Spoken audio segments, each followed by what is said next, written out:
नमस्कार विद्यार्थियों। कल हमने बात की थी जो भारत के उत्तरी पर्वतीय प्रदेश की, और उसके बाद दूसरा सेगमेंट था जो मध्यवर्ती मैदानी प्रदेश की, उसकी बात की थी। मध्यवर्ती मैदानी प्रदेश के बाद हम तीसरा जो सेगमेंट था हमारा उसकी बात कर रहे थे। उसके अंतर्गत हम प्रायद्वीपीय पठार की बात कर रहे थे। तो प्रायद्वीपीय पठार में बहुत सारी पर्वत श्रृंखलाएं, छोटी पहाड़ियां या फिर पठारी प्रदेश, वो सारे इसके अंदर शामिल है। हम उसके आगे की बात करते हैं। ये कुछ जो है चित्र मैंने इसमें इंक्लूड किए हैं ताकि आप इनको देख के एनालाइज कर सकें कि ये सारी नदियों के जो चित्र हैं। हमने बात की थी नदियां उत्तर भारत की, मध्य भारत की और दक्षिण भारत की। इसमें सारी नदियों का वर्णन है इस मैप के अंदर।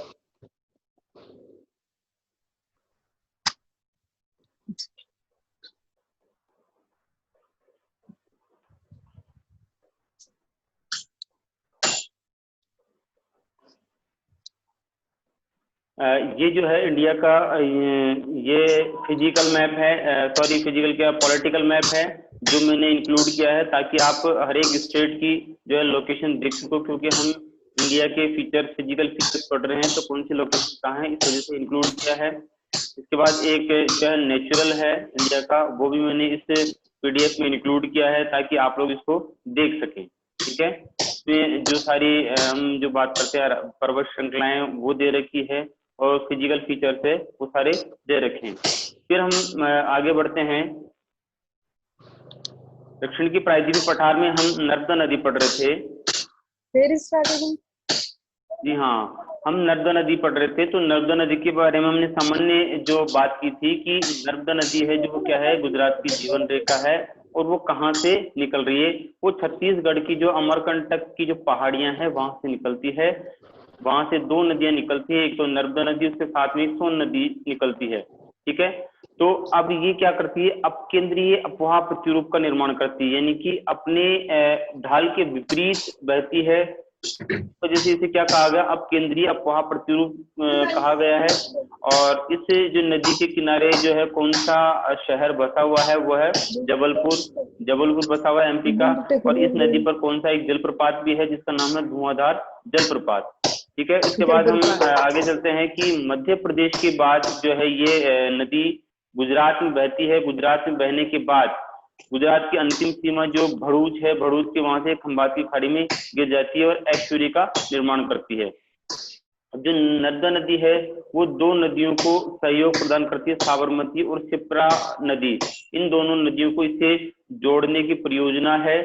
तो उस जोड़ने की परियोजना इस कारण से ताकि इसका पानी आसपास के क्षेत्रों में उपयोग में लिया जा सके। इसके बाद हमने एक जो सरदार सरोवर बांध परियोजना के बारे में पढ़ा था कि सरदार सरोवर जो बांध परियोजना है उसका भी वो भी इस नदी पर बनाया गया है ताकि आसपास के क्षेत्रों को पेयजल की समस्या से मुक्ति मिल सके और सिंचाई के लिए जल उपलब्ध हो सके। इसी प्रकार इंदिरा गांधी नर्मदा बांध परियोजना भी प्रस्तावित है जो कि आगे भविष्य में ये बनने इंदिरा गांधी को नर्मदा नदी योजना से जोड़े जाने की प्रस्तावना है। अब इसमें बात करते हैं हम आगे कि ये तो था सरदार सरोवर बांध परियोजना। उसके बाद बात करते हैं कि एक ओंकारेश्वर बांध परियोजना भी है जो नर्मदा नदी पर मध्य प्रदेश में जो खंडवा जिला है वहां पे बनाई जानी प्रस्तावित है, लेकिन इस पे भी विवाद चल रहा है। ये सारी जितनी भी नर्मदा नदी परियोजनाएं हैं, ये चलने का मुख्य उद्देश्य क्या है कि इस क्षेत्र में पानी की कमी है। तो पानी की कमी होने के कारण सिंचाई के लिए जल उपलब्ध नहीं होता है और पेयजल की समस्या आती है। इस वजह से ये परियोजनाएं इस क्षेत्र में जो है बनाई जा रही है ताकि लोगों की पेयजल की समस्या समाप्त हो।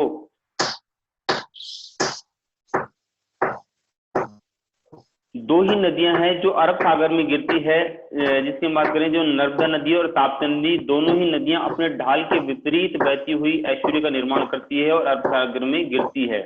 यहाँ पर इनके लिए एक शब्द आता है अध्यारोपित अपवाह प्रतिरूप। अध्यारोपित अपवाह प्रतिरूप का मतलब है कि पूर्व में जिस दिशा में ये नदियां बहती थी उसी दिशा में आज भी ये नदियां बहती है, उसे कहते हैं अध्यारोपित। जैसे जैसे पर्वतों का निर्माण हुआ ये नदियां उनकी घाटियों को काटती गई और अपनी दिशा को इन्होंने बरकरार रखा, तो उसे कहा जाता है अध्यारोपित अपवाह प्रतिरूप। तो जो नर्मदा ताप्ती दो ही ऐसी बड़ी नदियां हैं जो अरब सागर में गिरती है और ढाल के विपरीत बहती है, और ये दोनों किस भ्रंश घाटी में बहती है? हम बात करें कि विंध्याचल और सतपुड़ा के बीच में नर्मदा बहती है, जबकि सतपुड़ा से बाद में जो है ताप्ती नदी बहती है। दोनों ही अध्यारोपित अफवाह प्रतिरूप बनाती है। जो सतपुड़ा पर्वत है उसको हम ब्लॉक पर्वत या भ्रंशोत पर्वत कहते हैं। ब्लॉक पर्वत का मतलब है कि ये भ्रंश के कारण बना है। भ्रंश का मतलब है कि जमीन में जब जो भूतल है इसमें जब उठापटक होती है, यानी कि कुछ हिस्सा नीचे धंस जाता है, कुछ हिस्सा ऊपर उठ जाता है, तो उसकी वजह से भ्रंश का निर्माण होता है। और जो पर्वत का निर्माण होता है उसे कहा जाता है ब्लॉक पर्वत। तो सतपुड़ा पर्वत इन्हीं में से एक है, उसका निर्माण इसी प्रकार से हुआ है। अब हम बात करते हैं सरदार सरोवर बांध परियोजना, जो इसी के अंतर्गत आती है, नर्मदा परियोजना के अंतर्गत, कि इसके अंतर्गत क्या सरकार की योजना है और कहां से शुरुआत हुई थी। कि जो सरदार सरोवर बांध परियोजना है वो गुजरात के नवगांव में विश्व बैंक के सहयोग से बनाई जा रही है। इसके विश्व बैंक का सहयोग इसमें है कि जो फंडिंग जो कर रहा है वो विश्व बैंक कर रहा है, और गुजरात में नवगांव के अंदर ये बहुउद्देशीय परियोजना बनाई जा रही है। बहुउद्देशीय परियोजना का मतलब होता है कि इसके बहुत सारे उद्देश्य है। जैसे पेयजल की समस्या है वो उसकी पूर्ति करना, सिंचाई के लिए पूर्ति करना, या विद्युत ऊर्जा का निर्माण करना, जल विद्युत ऊर्जा का निर्माण करना, और भी बहुत सारी योजनाएं जो उद्योगों को पानी उपलब्ध कराना, ये सारी जो है योजनाएं होती है, तो इनको कहा जाता है बहुउद्देशीय परियोजना। अब इस सरदार सरोवर बांध परियोजना के माध्यम से जो है राजस्थान की जो मारवाड़ क्षेत्र है और जो गुजरात का कच्छ क्षेत्र है उसको पेयजल उपलब्ध करना, यहाँ की जो प्रमुख समस्या है पेयजल की, उस समस्या से निजात पाने के लिए इसको जोड़ा जा रहा है।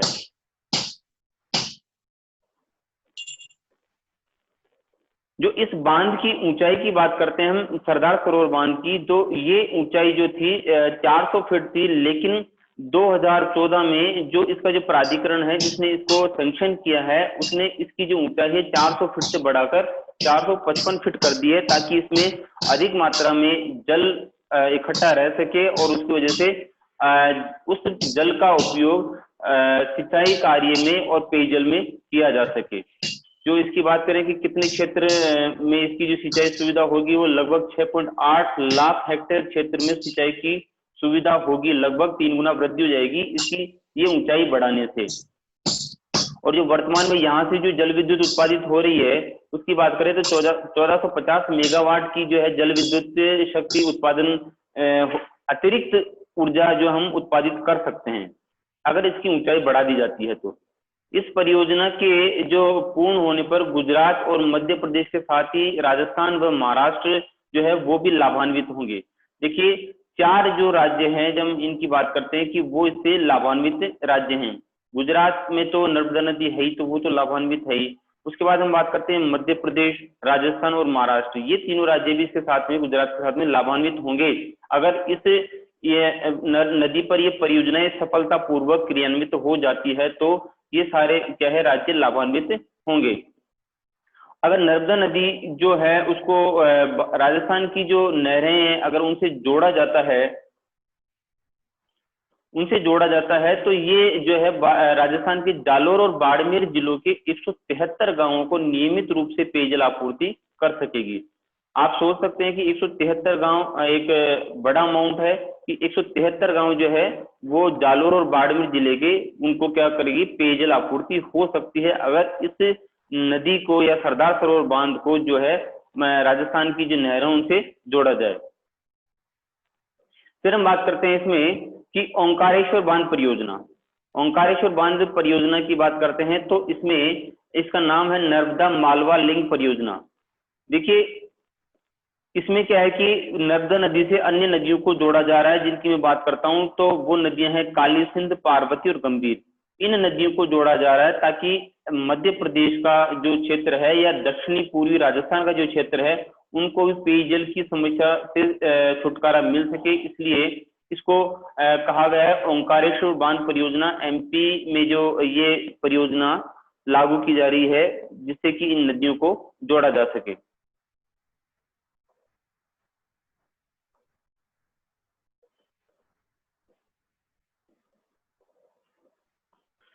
जो इस परियोजना की बात करते हैं तो इस परियोजना जो ओंकारेश्वर परियोजना है इसका उद्घाटन जो हुआ वो 2014 में एमपी के उज्जैनी गांव में किया गया। ओंकारेश्वर जो महादेव का जो मंदिर है वो उज्जैन में है, वहीं पे उज्जैनी गांव है। तो उज्जैनी गांव में इस परियोजना का उद्घाटन किया गया ताकि इस जल को वहां पे संचित किया जा सके और संचित करके अन्य नदियों से जोड़कर उस पानी का उपयोग किया जा सके। तो इस परियोजना में जो है नर्मदा नदी पर एमपी के खंडवा में बनाए गए ओंकारेश्वर बांध परियोजना से पानी लाकर शिप्रा नदी में जोड़ा गया है। जो शिप्रा नदी है उसको इससे जोड़ा गया है ताकि शिप्रा नदी में क्या था कि मौसमी नदी थी जो मौसम के अनुकूल बहती थी, कि जब बारिश का मौसम में मानसून काल रहता तभी उसमें पानी रहता था, अन्यथा उसमें पानी की कमी हो जाती थी। तो उसको जोड़ने का जो उद्देश्य था, पर्पस था, वो यही था कि इस नदी से जोड़ा जाएगा तो पानी की पूर्ति पूरे 12 महीने रहेगी और लोगों को आराम से पानी की पेयजल के लिए और सिंचाई के लिए जल मिलता रहेगा।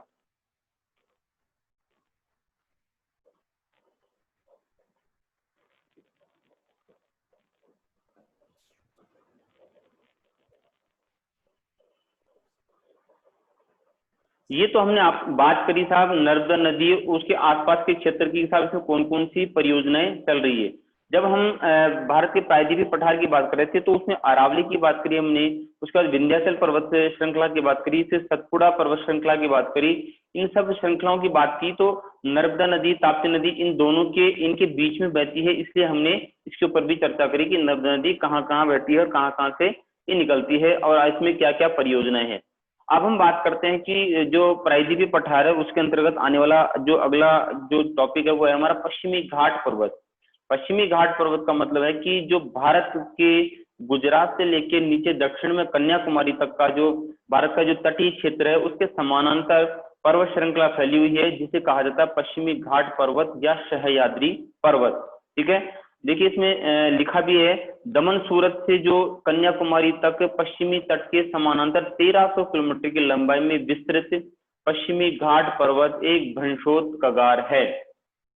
यहाँ पे 2-3 वर्ड है जो मैं समझाता हूँ आपको कि सबसे पहली बात तो कि इसकी लंबाई कितनी है, लगभग 1300 किलोमीटर। ठीक है, कहाँ से शुरू है, दमन सूरत से शुरू होती है ये और कन्याकुमारी तक पश्चिमी घाट के तट के वो पश्चिमी तट के समानांतर चलती है ये। ठीक है, अब बात करते हैं यहाँ पे आया एक वर्ड भ्रंशोत कगार। भ्रंशोत कगार का मतलब होता है कि ये जो पर्वतों का यहाँ पर निर्माण हुआ है ये ऐसा नहीं कि साहब वलन पड़ने से हुआ है। पहले जो भारत था गोंडवाना लैंड का भाग था, गोंडवाना लैंड का मतलब है ये अफ्रीका से जुड़ा हुआ भाग था, अफ्रीका ऑस्ट्रेलिया से। तो जब ये भाग अलग हुए यानी कि इनमें भ्रंश पड़े, इनमें दरार पड़ी और उस दरार के फलस्वरूप ये दूर दूर हुए, उस दूरी के फलस्वरूप कुछ भाग ऊंचा रह गया और कुछ भाग नीचा बैठ गया, जिसकी वजह से ऊंचा उठा भाग था वो पर्वतों का निर्माण हुआ, जिसकी वजह से जिनको कि हम कहते हैं कि पश्चिमी घाट पर्वत भ्रंशोत कगार। ठीक है, अब हम बात करते हैं कि इसकी औसत ऊंचाई की। ये जो पर्वत श्रृंखला है सह्याद्री पर्वत, इसकी औसत ऊंचाई की बात करते हैं तो ये औसत ऊंचाई है 600 से 900 मीटर। कहने का मतलब कहीं पर ये 600 है, कहीं पर 700 है, कहीं पर 800 है, कहीं पर 900 है, अलग अलग ऊंचाई है, लेकिन इनका एवरेज 600 से 900 के बीच में चलता है। ये इसकी औसत ऊंचाई है। और ये पश्चिमी जो घाट प्रदेश की पर्वत श्रृंखला की सह्याद्री पर्वत की हम बात करते हैं, ये उच्च वर्षा युक्त क्षेत्र है। जब हम इसमें आगे भारत में जब मानसून पड़ेंगे तो हमें बड़ी आसानी रहेगी समझने में कि मानसूनी जो पवने हैं वो सह्याद्री पर्वत से यानी कि जो पश्चिमी घाट पर्वत है उनसे टकराकर अत्यधिक मात्रा में वर्षा करती है, जिसकी वजह से लगभग वहां पर हर साल बाढ़ की समस्या या पानी अति की समस्या रहती है। जबकि हम इसका विमुख जो ढाल प्रदेश की बात करते हैं सह्याद्री पर्वत का, जहां पर विदर्भ क्षेत्र आता है, जो महाराष्ट्र में विदर्भ क्षेत्र है, वहां पर जब पर्वत की दूसरी तरफ जो विमुख ढाल है उस पर ये जो मानसूनी पवने हैं वर्षा नहीं कर पाती है, जिसकी वजह से वहां पर अकाल व सूखा पड़ता है। ठीक है, अब हम बात करते हैं कि जी सह्याद्री पर्वत को 3 भागों में बांटा गया है। ठीक है, 3 भागों में बांटा गया है, उत्तरी सह्याद्री, मध्य सह्याद्री और दक्षिणी सह्याद्री। तो हम इनकी एक एक की चर्चा करते हैं। सबसे पहले देखते हैं उत्तरी सह्याद्री। तो जो उत्तरी सह्याद्री है ये स्टार्ट कहाँ से होता है, ये होता है स्टार्ट दमन से। दमन जो है गुजरात से सटा हुआ एक द्वीप है, ठीक है, वहां से स्टार्ट है ये दमन से, और 15 डिग्री नॉर्थ तक, जो दमन से लेकर 15 डिग्री नॉर्थ की जो लाइन है वहां तक जो इसका विस्तार है, उसको जो फैला हुआ विस्तार है उसको हम कहते हैं उत्तरी सह्याद्री। ठीक है, दमन जो द्वीप है वहां से लेकर 15 डिग्री नॉर्थ तक का जो एरिया है जो सह्याद्री पर्वत का, उससे उत्तरी सह्याद्री कहा जाता है। इस पर्वत श्रृंखला का सर्वोच्च शिखर जो है महाराष्ट्र का कलसुबाई है। ये जो हम इस दूरी की बात करते हैं कि साहब इसके 3 भाग की, उत्तरी सह्याद्री, मध्य सह्याद्री और दक्षिणी सह्याद्री। तो उत्तरी सह्याद्री जो पर्वत की हम बात करते हैं कि इसी श्रृंखला के अंदर कि इसका सर्वोच्च शिखर कौन है, वो महाराष्ट्र का कलसुबाई है, जिसकी ऊंचाई लिखी गई है 1646 मीटर। ठीक है, ये उसकी ऊंचाई है। और ये नाम ध्यान रखिएगा, जीके के हिसाब से ये प्रश्न पूछे जाते हैं कि उत्तरी सह्याद्री का सर्वोच्च शिखर कौन सा, तो वह है कलसुबाई। और ये महाराष्ट्र का सर्वोच्च शिखर भी है, उत्तरी सह्याद्री का भी सर्वोच्च शिखर है, साथ में महाराष्ट्र का भी सर्वोच्च शिखर है। ये दोनों ही चीजें से इंपॉर्टेंट है। उसके बाद बात करते हैं कि ये जो उत्तरी सह्याद्री पर्वत श्रृंखला है, इसी में महाराष्ट्र के अंदर आपने नाम सुना होगा, त्र्यंबकम से गोदावरी नदी निकलती है तथा महाबलेश्वर से कृष्णा नदी निकलती है। नासिक के पास में त्र्यंबकम की पहाड़ियां हैं, वहां से गोदावरी नदी निकलती है, तथा जो पूना है उसके पास में महाबलेश्वर की पहाड़ियां हैं, वहां से कृष्णा नदी निकलती है। 2 बड़ी नदियां इन पर्वतों, इन पहाड़ों से निकलती है, जो कि फिर पश्चिम से पूर्व की तरफ बहती है, यानी कि बंगाल की खाड़ी की तरफ उनका प्रवाह क्षेत्र है।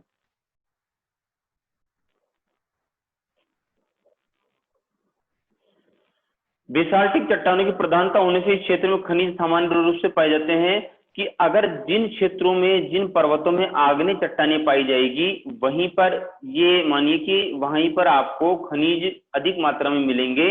लेकिन बेसाल्टिक चट्टानें अगर जिस क्षेत्रों में, जिन पर्वतों में पाई जा रही है, वहां पर खनिजों का मात्रा कम होगी या अभाव रहेगा।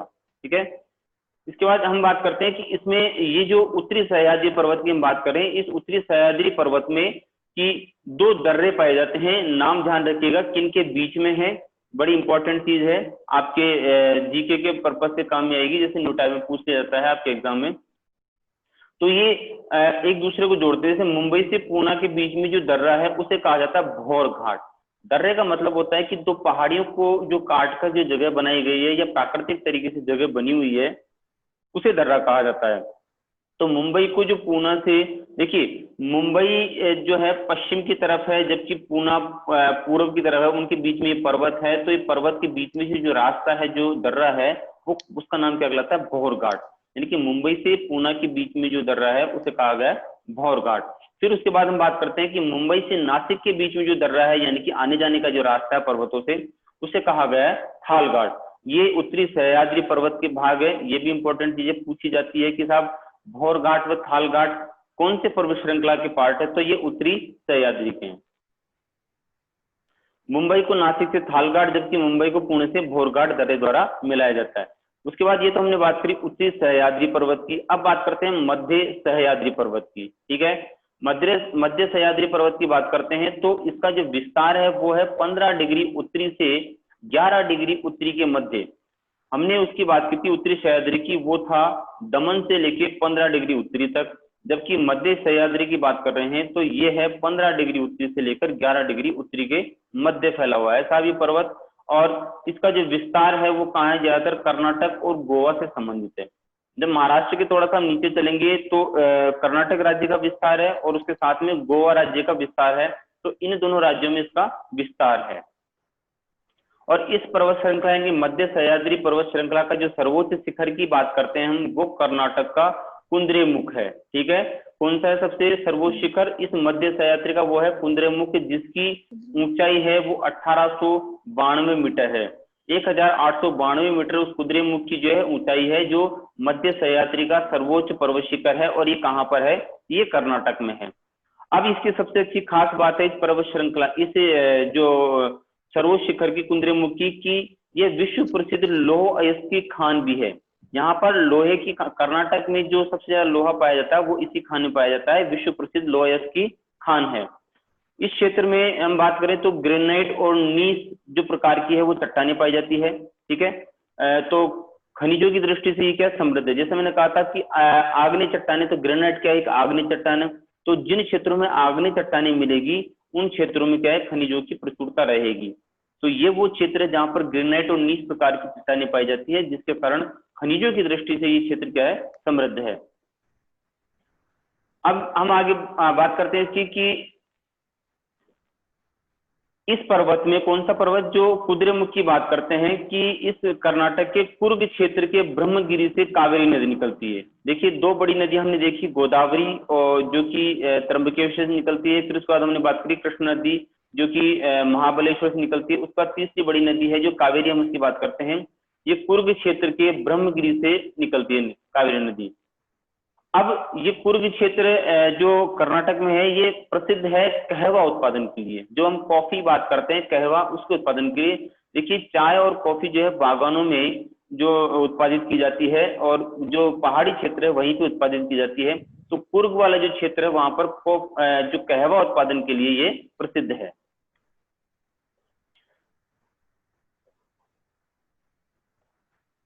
फिर इसी के बाद जो हम बात करते हैं कि भारत का जो सबसे ऊंचा जलप्रपात, अभी हाल फिलहाल इस पे असमंजस चल रहा है क्योंकि और भी जलप्रपात ऐसे पाए गए हैं, तो वो मैं आपको क्लियर कर दूंगा। लेकिन अभी तक जो हाल फिलहाल बात है कि यहाँ पर जो इसी पर्वत श्रृंखला से निकलती है शरावती नदी, उसी पर जो है महात्मा गांधी जलप्रपात, जिसको आप जोंग जलप्रपात या गरसोपा कहते हैं, जो भारत का सबसे ऊंचा जलप्रपात है हाल फिलहाल, तो वो यहीं पर है, ठीक है, शरावती नदी पर। तो ये था हमारा मध्य सह्याद्री पर्वत का भाग। उसके बाद हम बात करते हैं फिर दक्षिणी सह्याद्री की। देखिए इन कुछ चीजों को समझना बहुत जरूरी है। अगर आप इनको समझ रहे हैं, मैप में बना रहे हैं, तो भारत को समझना बहुत आसान है।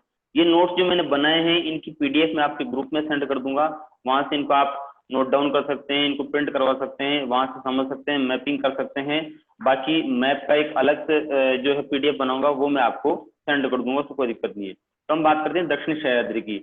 उत्तरी सह्याद्री था दमन से 15 डिग्री नॉर्थ। उसके बाद मध्य जो सह्याद्री था वो था 15 डिग्री से 11 डिग्री नॉर्थ। उसके बाद हम बात करते हैं दक्षिणी सह्याद्री की। तो जो दक्षिणी सह्याद्री है वो 11 डिग्री जो नॉर्थ से लेकर कन्याकुमारी तक इसका विस्तार है दक्षिणी सह्याद्री का, ठीक है। इसमें थोड़ा मैंने डायग्रामेटिक रिप्रेजेंटेशन किया है, इसको आप समझ सकते हैं कि साहब यहाँ पर कि ये हमने दो दर्रे पढ़े थे अभी, जो था भोर घाट और थाल घाट, ठीक है। अब दो दर्रे और है यहाँ पर जो दक्षिणी भाग में है। दक्षिणी जो भारत में हम 4 ही दर्रों के बारे में पढ़ते हैं। दो जो दर्रे थे वो महाराष्ट्र के अंदर थे, दो दर्रे हम इसमें दक्षिणी सह्याद्री में है, उनकी बात करते हैं। एक है पालघाट, दूसरा सिनकोट। देखिए किस किस को आपस में जोड़ते हैं। जो पालघाट जो दर्रा है वो कोच्चि को कोयम्बटूर से जोड़ता है, यानी कि कोचीन, कोचीन उसका प्राचीन नाम था, वर्तमान उसको कोच्चि कहा जाता है। तो कोच्चि जो है उसको कोयम्बटूर से जोड़ता है, वो पालघाट दर्रा है। उसके बाद हम बात करते हैं कि सिनकोट की, जो तिरुवनंतपुरम को मदुरै से जोड़ता है। ये भी एक दर्रा है सिनकोट, जो तिरुवनंतपुरम को मदुरै से जोड़ता है।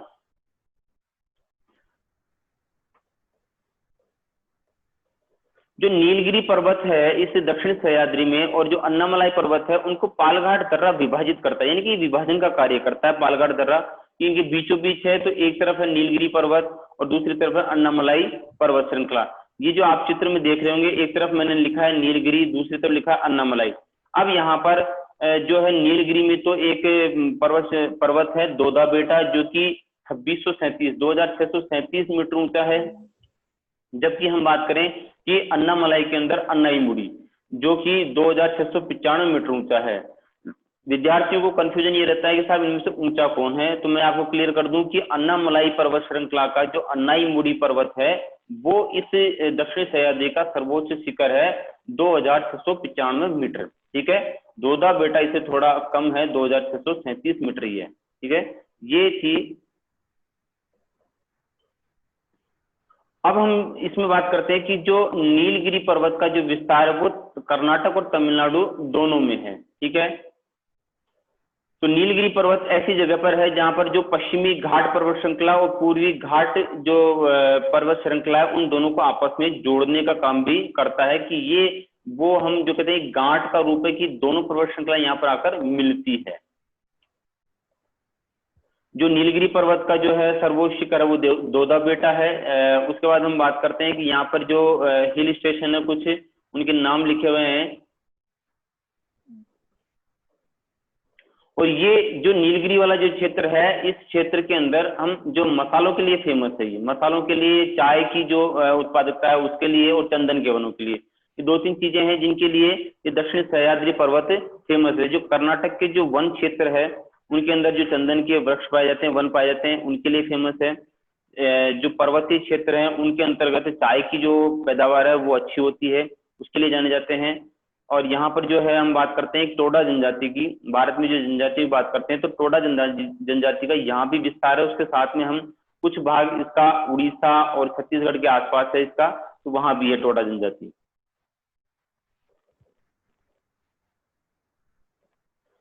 अब नीलगिरी की जो बात करी थी उसका विस्तार हमने कहा कि साहब वो तमिलनाडु में भी है, कर्नाटक में भी है, लेकिन जो दक्षिणी सह्याद्री पर्वत में हम अन्नामलाई पहाड़ियों की बात करते हैं तो उनका विस्तार तमिलनाडु और केरल में नहीं है, केवल इसका विस्तार किसमें है, कर्नाटक में है।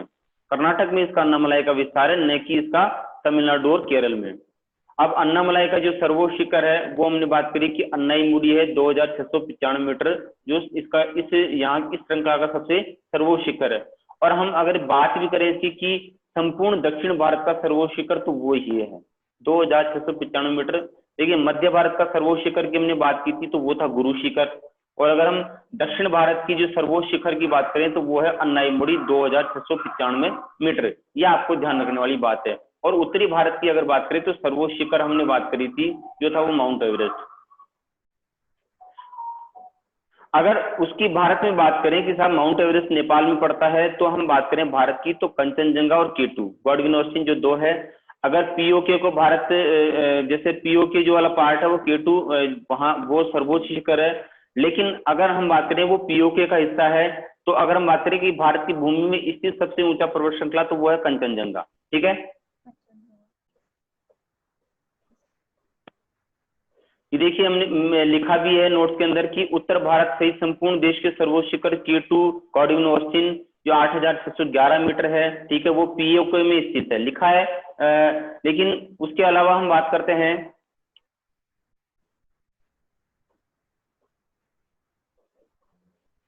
कि भारत में स्थित ये जो केटू की बात करते हैं गॉडविन ऑस्टिन, ये पीओके में स्थित है। अभी विवादस्थ मामला है यहाँ पर, इस वजह से तो हम भारत में स्थित श्रृंखला की बात करते हैं तो हिमालय का सर्वोच्च पर्वत जो है वो है सिक्किम का कंचनजंगा 8598 मीटर। ये आपको ध्यान रखने वाली बात है कि भारत में स्थित जो है सर्वोच्च पर्वत शिखर कंचनजंगा है। जबकि अगर ये पूछा जाए कि भारत का सर्वोच्च पर्वत शिखर भारत में स्थित पूछा जाए तो कंचनजंगा, और भारत का सर्वोच्च पर्वत शिखर पूछा जाए तो केटू गॉडविन ऑस्टिन। फिर उसके बाद हमने सिनकोट दर्रे की बात की थी कि साहब ये अन्नामलाई और कार्डामम की इलायची की पहाड़ियों को विभाजित करता है। ठीक है, कार्डामम जो इलायची की पर्वत मसालों के लिए प्रसिद्ध है, कार्डामम की पहाड़ियां, तो उन दोनों को ये सिनकोट दर्रा अलग करता है। और यही जो दर्रा है वो तिरुवनंतपुरम और मदुरै को आपस में जोड़ता है। फिर उसके बाद बात करते हैं कार्डामम या इलायची की पर्वत जो उसका जो इलायची की पहाड़ियां उनका सर्वोच्च शिखर की बात करते हैं तो वो है केरल का अगस्त्य मलाई। इसकी ऊंचाई भी लिखी है पीडीएफ में कि वो है 1866 मीटर। कार्डमम पर्वत या इलायची पर्वत की श्रेणी का सर्वोच्च शिखर कौन सा है, अगस्त्य मलाई, जो कि एक जैव आरक्षित क्षेत्र भी है। जैव आरक्षित क्षेत्र का मतलब है कि वो क्षेत्र जहां पर जैव विविधता अधिक पाई जाती है उसको आरक्षित कर दिया जाता है, उसको संरक्षित कर दिया जाता है सरकार की तरफ से। जहां भी पेड़ पौधों में, वनस्पति में, जीव जंतु में जैव विविधता सर्वाधिक पाई जाती है, अधिक मात्रा में पाई जाती है, उसको आरक्षित क्षेत्र घोषित कर जाता है ताकि वहां के जीव जंतुओं को, वनस्पतियों को नुकसान न पहुंच सके और वो हमारे पास अवेलेबल रहे फ्यूचर के हिसाब से। जो ये नीलगिरी वाला जो क्षेत्र है, इसके आसपास का क्षेत्र है, इसको हम एक नाम और है साहब साइलेंट वैली के नाम से जाना जाता है, क्योंकि ये जैव विविधता की दृष्टि से सर्वाधिक संपन्न क्षेत्र है नीलगिरी वाला क्षेत्र। नीलगिरी अभ्यारण्य यहीं पे स्थित है तो इसे कहा जाता है साइलेंट वैली। और फिर इसके बाद हम बात करते हैं पश्चिमी जो घाट पर्वत क्षेत्र उत्तरी सह्याद्री से लेकर दक्षिण सह्याद्री तक, तो ये जैव विविधता की दृष्टि से भारत का एक हॉट स्पॉट है। हॉट स्पॉट का मतलब है केंद्रीय बिंदु है कि सबसे ज्यादा जो हम बात करें कि सबसे ज्यादा जैव विविधता है वो इसी क्षेत्र में पाई जाती है। इसका रीजन है कि ये मानसूनी क्षेत्र में आता है, उष्ण कटिबंध में आता है, कि उष्णकटिबंधीय क्षेत्र की विशेषता होती है कि वहां पर बारिश अत्यधिक मात्रा में होती है, क्योंकि जब गर्मी पड़ती है तो संवहनी धाराएं बनती है, संवहनी धाराओं के फलस्वरूप वहां पर प्रत्येक दिन दोपहर बाद में बारिश होती है।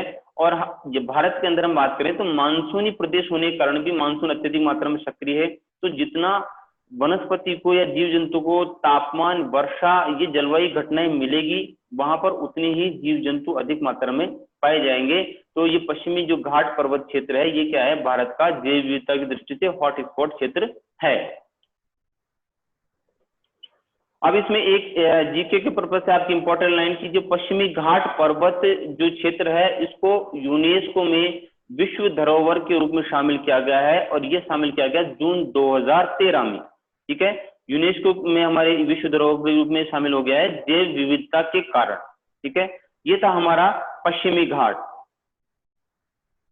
अब हम बात करते हैं हमारे पूर्वी घाट की। ये तो हम बात कर रहे थे पश्चिमी घाट के, जो पश्चिमी घाट के सारे जो पर्वत श्रृंखलाएं फैली हुई है उनकी बात कर रहे थे। देखिए, इसमें हम इसको समझने में थोड़ी दिक्कत आ सकती है, क्योंकि अगर आप इसको पश्चिमी घाट पर्वत श्रृंखला है, इसको मैदानी क्षेत्र से न जोड़ें। पश्चिमी घाट जो पर्वत श्रृंखला है, उसके पश्चिम की तरफ जो मैदान फैले हुए हैं, जो समुद्र तट तक फैले हुए हैं, वो मैदानी क्षेत्र अलग हिस्सा है। जबकि हम इन पर्वतों की बात करते हैं जो पश्चिमी घाट के समानांतर फैले हुए हैं, ये भारत का जो प्रायद्वीपीय पठार है उसका भाग है। जितनी भी पर्वत श्रृंखलाएं प्रायद्वीपीय पठार में, ये किसका भाग है, ये भारत के प्रायद्वीपीय पठार का भाग है, न कि वो तटीय मैदानी क्षेत्रों का भाग है। ठीक है, अब उसके बाद बात करते हैं जो भारत का जो है पूर्वी घाट।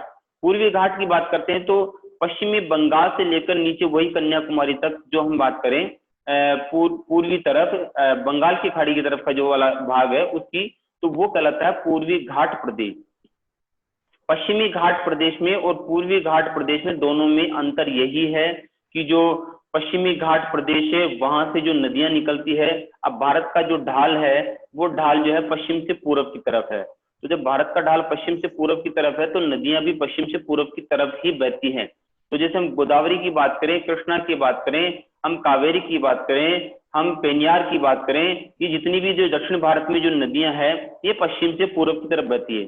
तो पश्चिम से पूर्व की तरफ बहने का सबसे जो हम कह सकते हैं इंपॉर्टेंट थिंग वो है इंडिया के लिए कि पश्चिम की जो घाट पर्वत श्रृंखला है वहां पर पर्वतों का विस्तार ज्यादा है, जबकि इन नदियों के प्रवाह के कारण जो पूर्वी घाट प्रदेश की बात करते हैं वहां पर नदियों का प्रवाह ज्यादा है, जबकि यहाँ की जो पहाड़ियां हैं उनकी ऊंचाई कम है, वो कट छट कर छोटी हो गई है, कुछ मैदानी भाग में बदल गई है, कुछ पठारी भाग में बदल गई है, और कुछ भाग हम कह सकते हैं कि डेल्टाई क्षेत्र में परिवर्तित हो गया है। तो इस वजह से इस क्षेत्र में नदियां, जो पहाड़ियां हैं, वो कम मात्रा में ही मिलती है। ठीक है, अब ये एक सेपरेट पूरा पश्चिमी घाट पर्वत प्रदेश है, ये एक सेपरेट वो है, हम इसकी चर्चा कल करेंगे। आज की क्लास के लिए हमारा समय नहीं बचा है, इसलिए हम इसकी चर्चा कल करेंगे। अभी आपकी अटेंडेंस होगी, आपको कहीं जाना नहीं है।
ठीक है, आज की हमारी क्लास इतनी रहेगी, बाकी बात करेंगे कल।